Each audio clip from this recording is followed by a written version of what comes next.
Breakfast with Spaniels with Dr. Judy Morgan.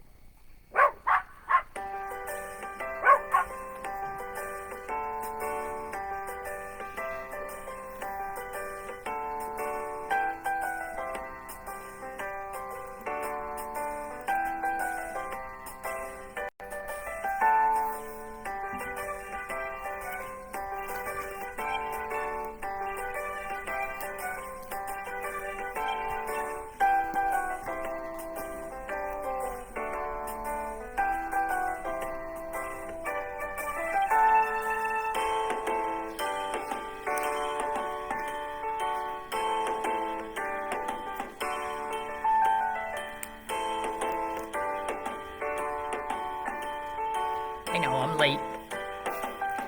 We'll blame a certain unnamed donkey. Oopsie.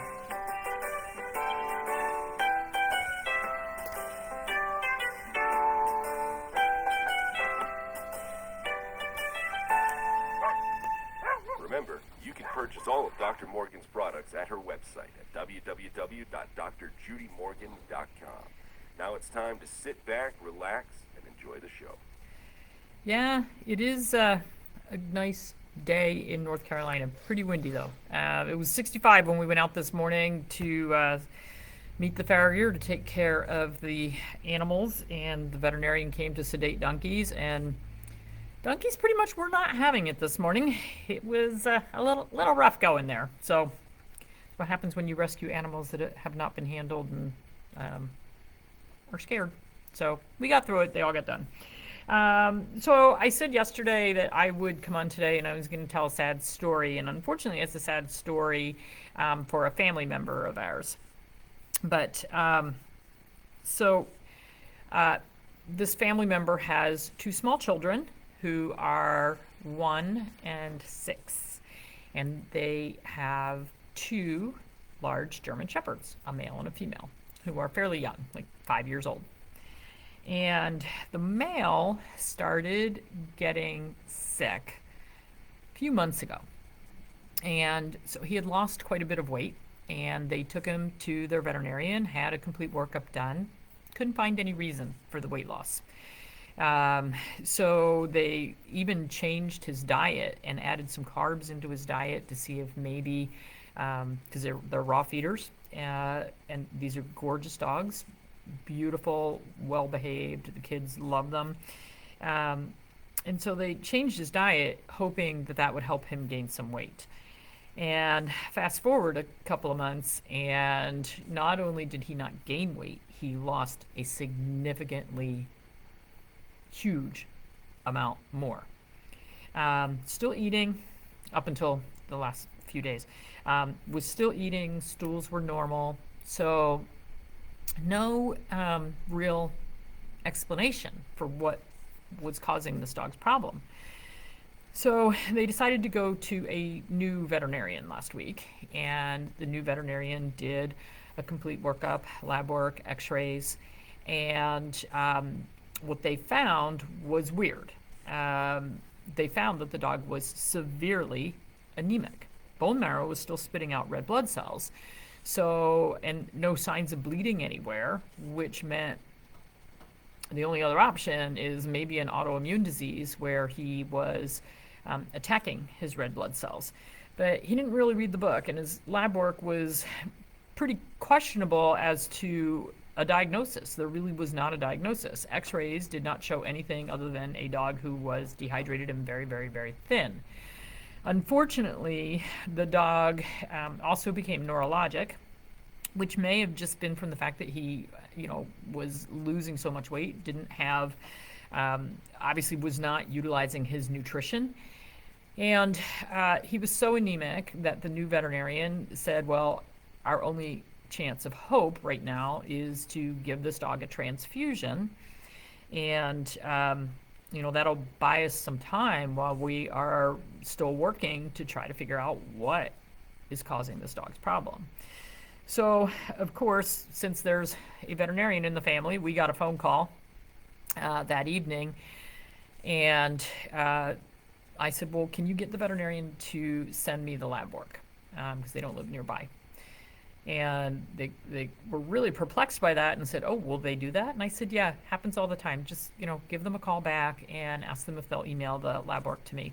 And the veterinary office, I'm going to say this was a phenomenal veterinary office. Within an hour, I had everything in my inbox with a nice email from them. And they said, if you have any questions at all, do not hesitate to call, to reach out to us. Who does that? That was amazing. I was blown away by how collegial these people were. Clearly, they're busy. This is a brand new client that they had never met before, and clearly sitting on a disaster. And they were great. So I called up our family member and said, "Okay, this is what I see. This is what's going on. This is not a good scenario by any means, and we don't have a diagnosis." And that if they went ahead with the transfusion, that was going to buy them a couple of weeks, because then those red blood cells were going to die off. And if we didn't have a diagnosis by that point, and they had given the dog an injection of steroids that night while it was at the veterinary office, and they were going to go back in the morning for the transfusion. And steroids in this particular situation were not a bad choice, because if this was an autoimmune disease that this dog was experiencing, then yes, let's hit him with a slug of steroids, and then we'll try to get some more answers later in the process.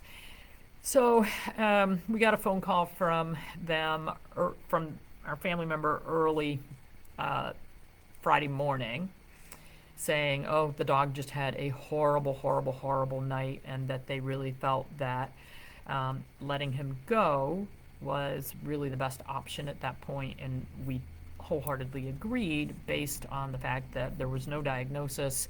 The dog had lost half his body weight. He was so anemic. And we just didn't know what was causing the problem. And so even if they did the transfusion, and the dog at that point couldn't stand, couldn't sit up, and had neurologic symptoms as well. So something clearly not good was going on with this guy. But the real kicker is we've got these two young children who have grown up with these dogs. Those dogs have been there since day one. And so the whole point of my talk today is really talking about when you have to make a decision without a diagnosis. It's so hard, because this is one of those where you will question yourself forever. Well, what if there was something we could have treated? What if there was something that could have been done differently? What if we had found something earlier? Well, you can question yourself forever, but it doesn't change where you are at that point. And making the decision to not allow the animal to suffer was not a bad one. Was not a bad one at all. Then we've got these two young children. So they had to make a decision Friday morning as to, what do we do with the girls? Well, the 1-year-old they sent to school. She knew everybody was upset. I'm sure she had, maybe a small grasp on what was going on, but, not really. So they sent her to school. The 6-year-old, they kept home from school. And I think it was the right decision. And they took her with them so that she could be there when her beloved dog that she had grown up with was put down. And as hard as it was for all of them to go through that experience, it taught the little girl a lot about love and compassion, and being able to step up to the plate when we need to. It gave her closure in being able to be there and say goodbye and understand what was going on. I've heard parents, Jack Canfield tells a story, as a matter of fact. His parents took his dog and gave it away, or took it to the pound, or had it euthanized when he was a small child, with no explanation, didn't even tell him they were going to do it. And I used to get people that would come in and say, "Oh no, we're just gonna, tell them we gave the dog away, or that the dog ran away." And I think that's not the best way to handle the loss of a pet for a child. I remember when my son was maybe 7 or 8, so Gwen would have been 3 or 4. Our dog had to be put down because he was in liver failure, and we knew it was the day to do it. And I took him to the office and I put him down without taking the kids, which at the time seemed like the right thing to do at the time. Maybe not. But I also left the dog at the office for cremation, and when I got home, the kids were horribly upset. And it took Andrew's best friend, Carlo, who came to me and said, "You need to bring the dog home." This is like an 8-year-old saying this to me. "You need to bring the dog home. They want the dog buried at home. They didn't go with you, and they want the dog brought home."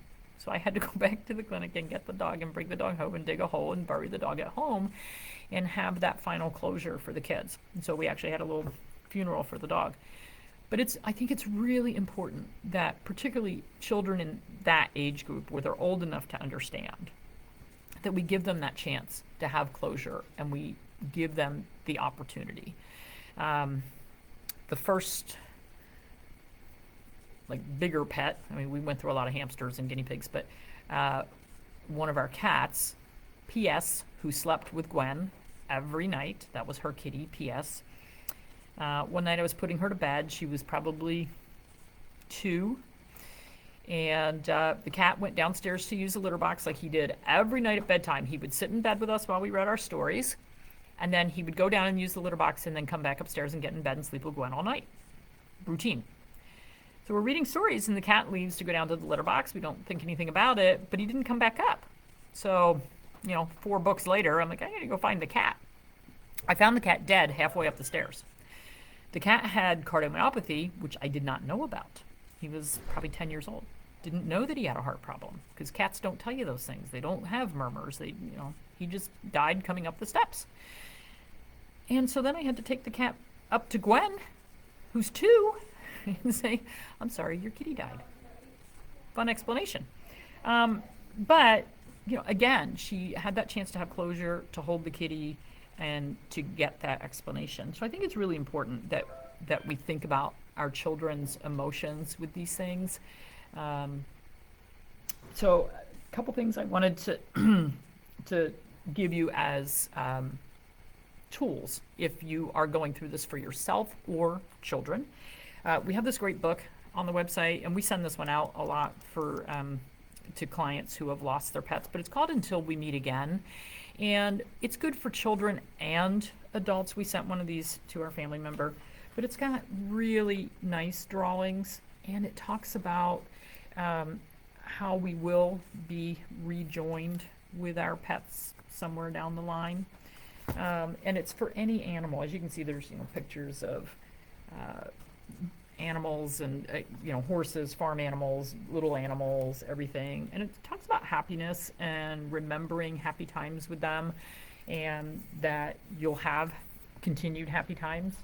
And then the other one, we did an interview probably at least 6 months ago now with Reagan Pasternak, who has the book Griffin's Heart. It's available on Amazon.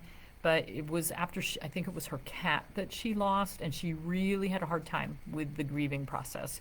And so she wrote this book, Griffin's Heart, which is, it basically helps you get through that grieving process, doing journaling, pictures, remembering your animals. And I think that people who are not animal people don't understand how hard the loss is and the grieving process that we need to go through. If a family member dies, you get time off from work. If your pet dies, it's kind of like, yeah, why aren't you at work today? It's really hard. It's really hard. So my advice for everyone is take time for yourself. If you lose one of your beloved family members, pets, you need to go through that grieving process. You need to be kind to yourself, kind to your kids, kind to everyone involved in the process, and really allow yourself to go through that whole process. There's 5 stages of grief, if I remember correctly. You're going to go through them all. Allow yourself to do it. It's fine. And then hold them in your heart and try to remember everything good that you can about them. It's very easy for me sometimes to get caught up in the what ifs. I could have, I should have. This little one right there, Pookie. I have so many what ifs. I could have, I should have. She didn't need to die the way she did. And if I allow myself to focus on that, it's really rough. If I remind myself of all the wonderful times that we spent together, all the things that we did, like our bucket list that we did with Myra, when I think of those, I have joy in my heart. And that's what we need to remember. For those of you who've been following me for a long time, you'll know that a few years ago I lost my horse, Rocky. He was 33 years old. I'd had him for over 20 of those years, and he was my heart. I took a really long time to come back from that, and I still have his box of ashes that sits on my counter in my laundry room with his photo on it, and I still talk to him, and it's okay to do that. It's been years. Nobody will replace him, and that's fine. We're not looking to replace any of our pets. It's okay to love them. It's okay to grieve them. It's okay to hold them in your heart, but be kind to yourself. And things like the Until We Meet Again or the Griffin's Heart books can be really helpful for you and for your pets. So everybody have a wonderful weekend. Supporters, I'll see you tonight. We're going to do an Ask Me Anything, 7 o'clock. And I had the date wrong. Yes, today is the 18th. You know, I either get the time wrong or the date wrong. I'm not sure what's up with me. Numbers aren't my thing since the brain injury. Tons of work to do today, as usual. You lost your baby on December 26th. Very hard. You cry so much. She was killed by a car, and I have her ashes. Oh, it's very sad. Yeah, it's hard. It's hard. No matter how we lose them, whether we know it's coming or not, it's still very, very hard. It's okay. Everybody have a wonderful weekend.